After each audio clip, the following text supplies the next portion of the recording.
Are you a pantser? Do you have trouble outlining books? Are you looking for a method or a strategy that you can employ every time successfully to create a great book? Well, in this video, I'm going to give you exactly that. What's up, guys? Dave Jacobson here, best-selling author and book publisher. And in today's video, I'm going to show you my 10-step approach to creating and drafting books start to finish. So if that sounds good, stick around to the end and you'll know all my secrets for how I do this. So without further ado, I'm going to shrink my melon-sized head here. And you can see that I've created a Word document for the purposes of this video. And I am going to reveal one step of this 10-step process at a time in order to avoid distractions. And the first step in my process is to start with a great working title. Now, this is contrary to the way that a lot of authors like to work. A lot of authors like to work on books and they think to themselves, well, I'm going to come up with the title later and I've got plenty of time to do that. And so, they kind of put that off, right? Now, there's nothing wrong with that approach, but there's a method to my madness here. There's a reason that I start with the title. And in fact, I have an entire notebook here of ideas for titles because the title is how I start all of my books. The reason that I start with the title is because the title is the most important text associated with your book.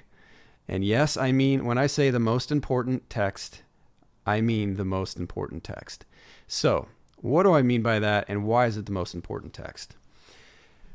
Think about this for a moment, okay? You go into a bookstore, you're trying to choose a book for yourself to bring home, maybe for a friend or for yourself. What is the first thing you see?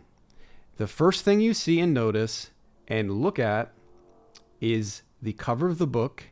And the first thing that you're going to examine and analyze is the title. Okay, so if you don't like the title, you're immediately going to put down that book and you're never going to give it a chance, right? You're never going to look at the book blurb.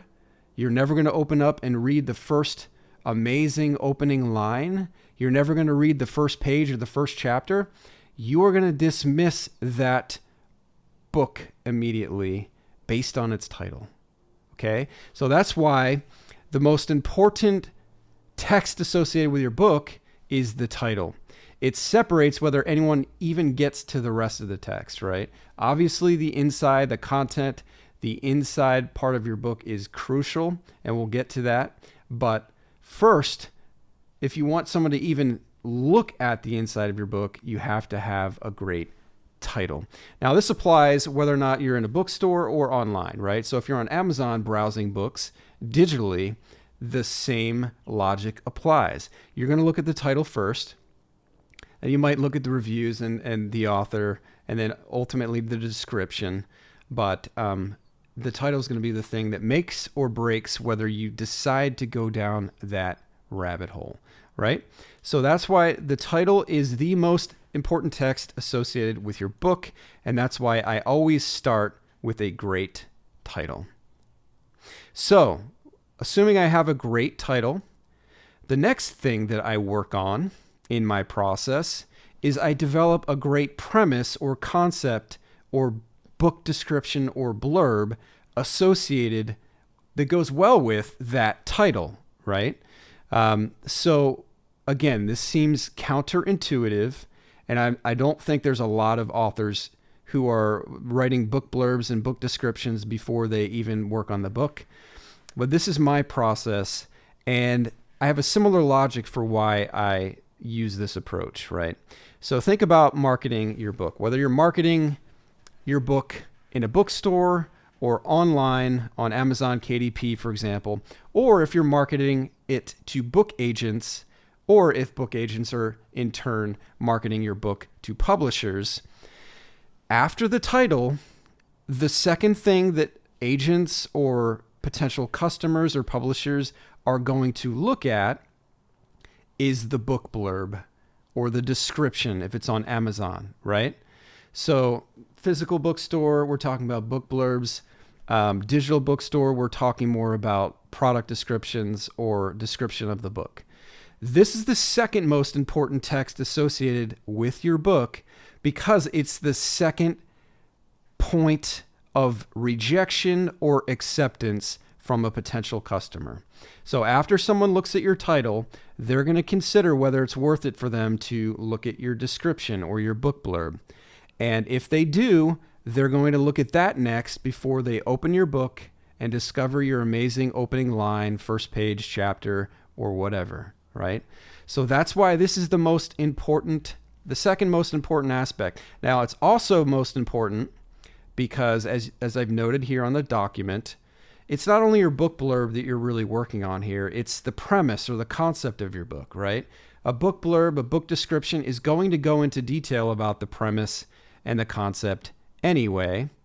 And so it's basically the same thing. Whether you want to draft it as a premise, a concept, a book blurb, a book description, a log line, however you want to phrase it, you have to come up with that concept for the book that's going to draw people in.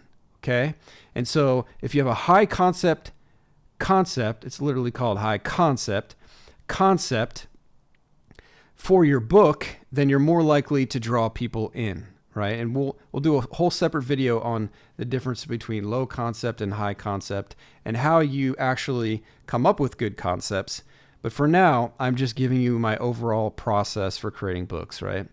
So once we have a great working title and we have a great working premise, concept, or description of the book that marries well with that title, the next step for me in my process is to come up with a great opening line based on the premise and the title. Now, the great opening line here that I come up with is not necessarily set in stone. When I go back after I've finished writing my book, and during the process of creating my book and drafting it, I'm constantly brainstorming on great opening lines. And I'm constantly brainstorming on titles and premise and concept ideas as well, for that matter. But the point here is I do not proceed with step 4 until I have a great opening line. Okay? At least a working great opening line. And again, for the same reasons, right? So if I'm going to spend all this time drafting a 30, 40, 50, 60,000 word book, then I need to be assured before I invest the time to do that I have an idea already in my head for a great opening line. And the logic behind why I do that is because this is the third most important piece of text associated with your book. Again, for the same reasons. The first thing an agent or a customer or a publisher is going to look at is the title. That's going to make or break whether or not they decide to come in and become engaged with the book blurb or the description. Then they're going to have a look at your description. But if let's say they like the description because you've carefully crafted it and you've invested a lot of time and effort in it, in fact, you've prioritized it as the second most important thing, the next thing they're going to look at is they're going to open the book and they're going to start reading the book. And the first thing they're going to see is that opening line, right? So that opening line, again, is going to make or break whether someone buys your book, whether it's an agent or a publisher or a customer. You have to have a very strong opening line. Okay, so that is the third thing that I do. Shrink my head again here in my process. The fourth thing that I do in my process for developing a great book is I start brainstorming characters and settings, right? So I might have some ideas for this already based off of the working title or based off of the concept. Maybe I've kind of thought about this a little bit in the process of coming up with these other ideas, and that's perfectly okay. But the point is, I'm not going to proceed with coming up with an outline for my book until I have some ideas about the characters and the setting. Now, the reason I put this before the outline is because I find it personally much easier to draft an outline when I have in mind some basic information about my characters, right? And you don't have to draft all of your character. You don't have to brainstorm and write down ideas for all of your characters and settings yet. But I at least like to get my protagonist. If there's an antagonist, I want to write down some basic information about, my initial thoughts on that character.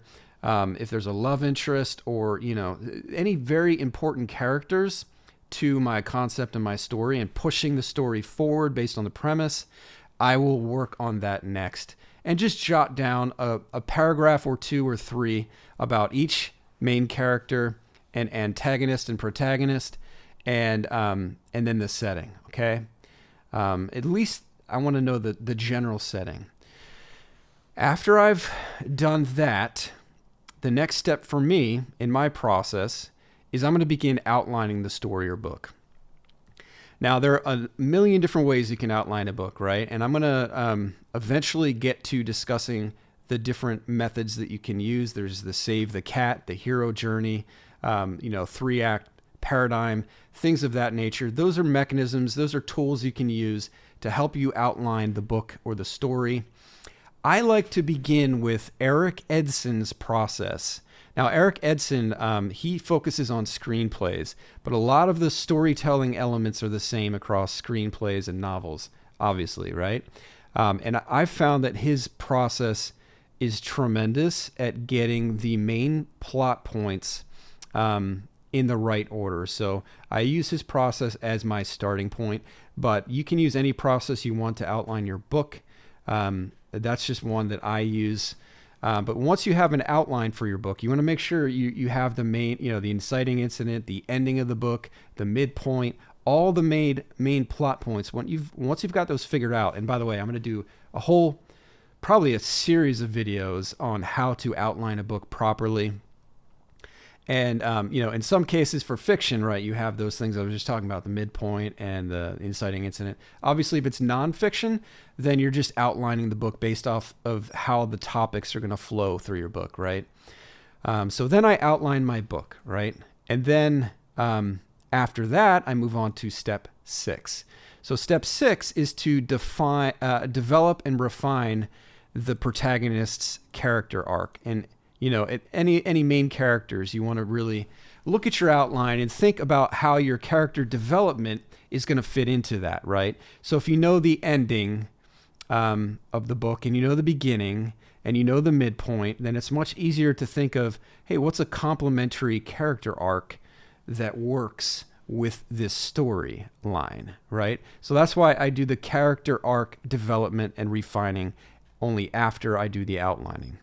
So then, after that, I complete the first draft, right? So this is where you put pen to paper, use the outline that you've developed, and you just type your life away. And, I'm always thinking about incorporating, obviously, the plot points as I'm working on it, and I have them to kind of give me my skeleton as I'm drafting.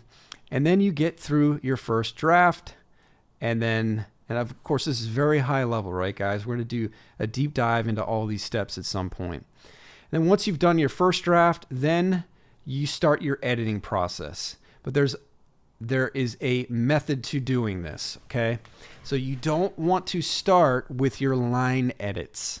And the reason for that is, let's say you have to change the entire midpoint, or you have to change 2 or 3 scenes because they're just not working when you look at your first draft.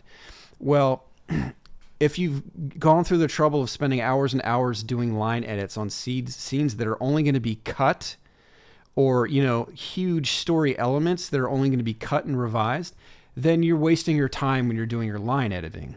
So I always start with story level edits first, then I do my scene level edits, and then finally I do my line edits. If you guys enjoyed this video and got value out of it, I would greatly appreciate if you consider subscribing, like the video, and I'll see you next time.